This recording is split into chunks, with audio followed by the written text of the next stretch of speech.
Salut les amis et bienvenue sur cette plateforme. Dans une interview que Samuel Eto'o a accordée sur la chaîne de propagande française France 24, il a répondu à André Onana. Je vous suggère donc les amis de regarder la réponse de Samuel Eto'o fils à André Onana. À la fois à la Coupe du Monde et à la CAN, il y a un joueur qui a été sujet de polémique, le gardien de but, André Onana. Et on sait que pour des raisons déjà disciplinaires, il avait été mis de côté pendant la Coupe du Monde. On dit qu'il est revenu à la CAN un peu à la dernière minute. Beaucoup disent qu'il a été imposé peut-être par des personnalités politiques pour être dans l'équipe. Ça s'est pas très bien placé, il a été mis sur le banc. Et on a parlé notamment d'un clash avec vous. Est-ce que André Onana et vous, ça a été un gros souci pour le Cameroun à la CAN? Il ne s'agit pas d'André Onana ou de Samuel Eto'o. Il s'agit d'une institution et les joueurs. Les joueurs ont des droits et ils ont des devoirs. Est-ce que ça veut dire qu'André Onana n'a pas rempli ses devoirs? Est-ce qu'il y a eu des problèmes de comportement de sa part, de manque de respect peut-être? Je ne viendrai pas ici exposer un de mes joueurs. Vous savez, sinon je ne suis pas président. Sinon je ne suis pas président. Mais ce que je dis, et c'est valable pour tous ceux qui veulent jouer à l'équipe nationale du Cameroun, il faut qu'ils sachent qu'il y a une institution qui doit toujours rester au-dessus de tout le monde. Sinon, on n'a plus un cadre de vie, on n'a plus de règles. Donc il reste sélectionnable. Ce n'est pas à moi de décider, c'est au prochain sélectionneur. Voilà. Est-ce qu'il a eu des problèmes avec André Onana? Eto'o n'a pas dit oui ou non. Mais Eto'o a répondu que il n'y a pas un problème entre André Onana et Samuel Eto'o fils. S'il y avait un problème, ça devait être un problème entre la Fédération camerounaise de football et le joueur André Onana. Et c'est une institution, ce n'est pas une question de personne. Et Marc Pireman a essayé d'insister pour que une certaine vérité sorte. Eto'o l'a dit clairement, il ne peut pas venir exposer son joueur devant ou à Mondovision. C'est pas son rôle. Si il est président de la fédération, c'est pour protéger le joueur. Donc, il va pas venir les exposer et il l'a pas fait. Et la question à savoir si c'est les politiciens qui ont imposé la présence d'André Onana, il a éludé cette partie-là. Il n'a pas voulu parler de ça.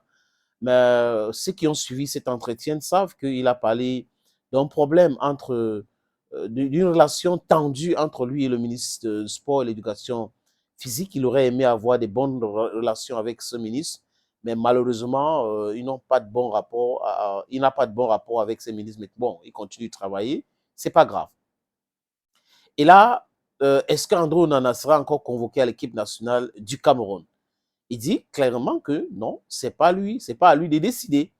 C'est au prochain sélectionneur de l'équipe nationale de décider. Donc, il ne revient pas à lui de dire X ou Y du joueur ne va pas jouer à l'équipe nationale du Cameroun. Mais bon, espérons bien que c'est de bonne foi la réponse de Samuel Eto'o fils et qu'il n'est pas très gêné de donner ces réponses-là. Parce que nous savons tous que c'est grâce à sa fondation, la Fondé Sport, que André Onana est parti du Cameroun pour la Masia et il s'est fait former de ce côté-là et aujourd'hui, il est ce qu'il est aujourd'hui. Mais bon, André Onana ne va pas continuer à faire les coubettes comme si la vie continue. Il reconnaît le plus important. Est-ce que les caprices des joueurs doivent être gérés? Vous avez écouté, ça veut dire que les joueurs ont le droit et les devoirs. La fédération aussi a le droit et les devoirs. Donc, tous ces racontages-là, j'aurais aimé qu'ils disent autre chose, mais les amis, voilà sa réponse claire et nette au sujet de ce soi-disant problème d'André Onana. Aujourd'hui, on attend donc la nomination d'un nouvel entraîneur. On va voir si c'était Rigobert Song-Bahana ou c'était un problème d'André Onana.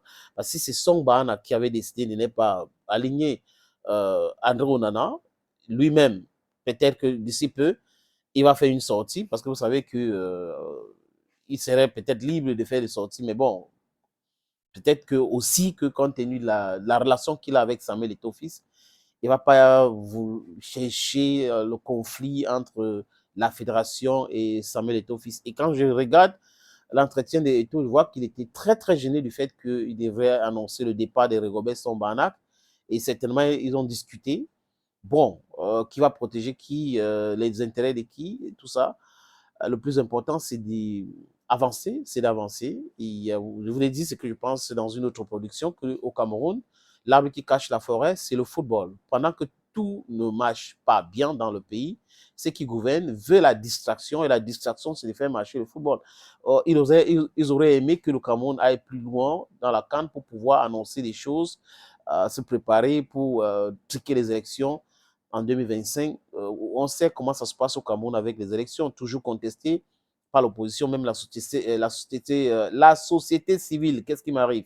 Donc, on attend voir, les amis, ce qui va se passer. Mais bon, on comprend aujourd'hui que c'est le nouveau sélectionneur qui décide de convoquer André Onana, décide d'aligner André Onana.